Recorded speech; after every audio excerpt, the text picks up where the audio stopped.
In today's video, I am going to teach you how to permanently close Brevo account. Before you begin, please know that closing your Brevo account is intended to be permanent. It typically means your account data can be deleted, and you may lose access to your campaigns, contacts, reports, and any other information saved in the platform. If there is anything you want to keep for your records, take a moment now to download or copy it, because once you confirm the closure, you may not be able to recover it. Now, start by logging into your Brevo account in your web browser. Make sure you are signed into the correct account, especially if you manage more than one workspace or use multiple email addresses.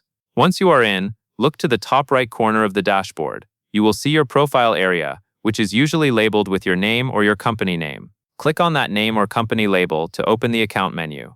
In the drop-down options, select My Plan. This will take you to the page where your current subscription and plan settings are managed. On the My Plan page, scroll all the way down to the bottom. Take your time as you scroll, because account closure options are usually placed near the end of the page and can be easy to miss.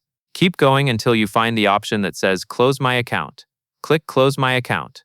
At this point, Brevo will ask you to confirm the action. You will see one or more checkboxes related to confirming data deletion.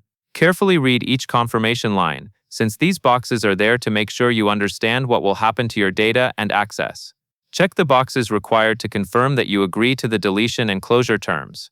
When you are fully ready to proceed, click the Close Account button to finalize the process. After you submit, your account closure request should be processed, and you should no longer be able to use the account as before. And that covers everything you need to know.